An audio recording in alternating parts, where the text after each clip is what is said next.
नमस्कार मंडळी, आज आपण बघणार आहोत नारळाची वडी। ते मी पॅन घेतलेला आहे। पॅन चांगला गरम झाला की त्याच्यामध्ये आपण 2 चमचे तूप घेतलेले आहे। तूप चांगलं गरम होऊ द्यायचं। तूप गरम झाल्यावर त्याच्यानंतर आपण खवलेला एक मोठी वाटी नारळ घेतलेला आहे।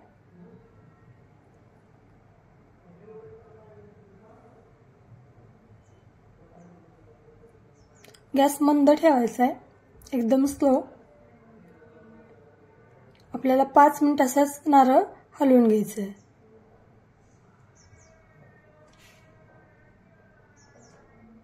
हलका हाताने एकदम परतत राहायचं आपल्याला 5 मिनिट। नारळातला कच्चापणा जाऊस तर आपल्याला हलवत राहायचं।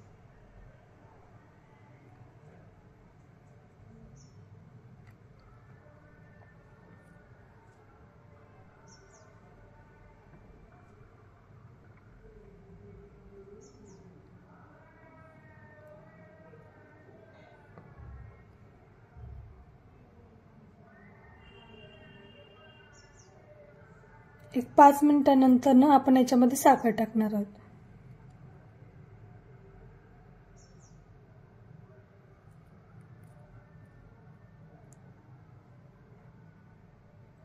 पाच मिनिट झाले तिथं माझे। मी आता याच्यामध्ये साखर टाकून घेते। एक मोठ्या वाटीला मी अर्धी वाटी साखर घेतलेली।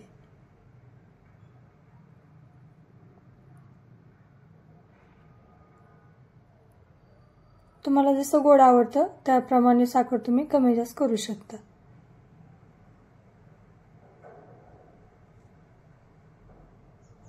आता आपल्याला हे सगळं एकजीव करून घ्यायचंय। मस्त असं गोळा तयार होऊस तर आपल्याला परतत राहायचंय।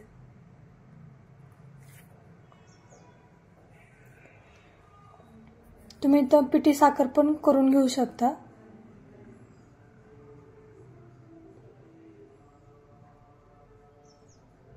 शक्यतो तुम्ही बारकी साखर वापरा, म्हणजे ते पटकन विरघळते।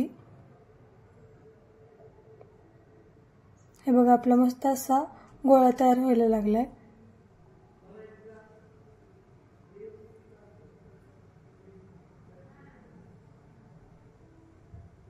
पूर्ण एकजीव होऊस तर आपल्याला हलवत राहायचंय, म्हणजे मस्त अशी आपली वडी तयार होते। हे बघा, माझं गोळा तयार झालेलं आहे मिश्रण। एक आणखी 2 मिनिट मी ठेवून वड्या थापायला घेणार।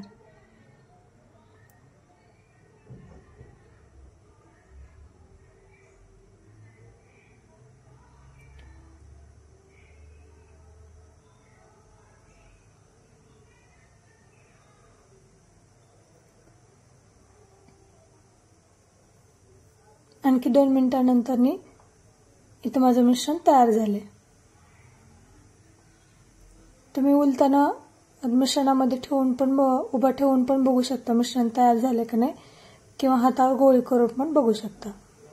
हे तर मी ट्रे मध्ये तूप लावून घेतलेलं आहे, त्यामध्ये आपण तयार झालेलं मिश्रण टाकून घ्यायचं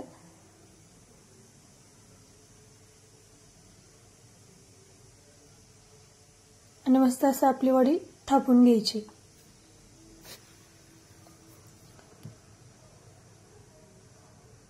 तुमच्याकडे जर का टाइम असेल तर तुम्ही 1-1.5 तास वडी तयार होण्यासाठी तसंच ठेवू शकता। आणि जर का टाइम नसेल, लवकर करायची असेल तर तुम्ही एक 20 मिनिट फ्रीजरला ठेवायचे आहे। मी सुद्धा इथे फ्रीजरला ठेवून घेणार आहे। अगदी 20 मिनिटात आपली वडी तयार होते।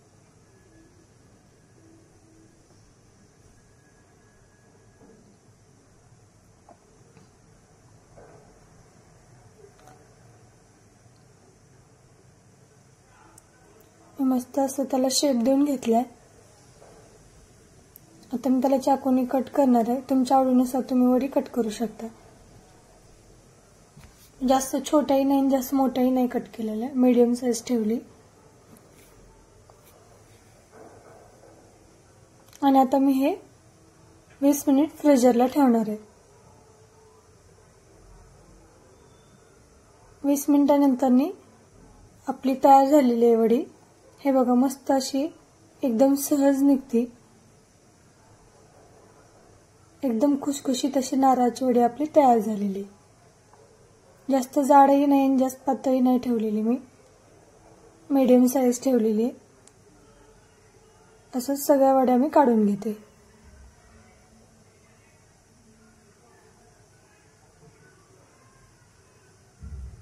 जर का तुमची वडी निघत नसेल तर तुम्ही आणखी 5 ते 10 मिनिट फ्रीजरला ठेवू शकता. हे बघा, तयार झाल्यात आपल्या वड्या.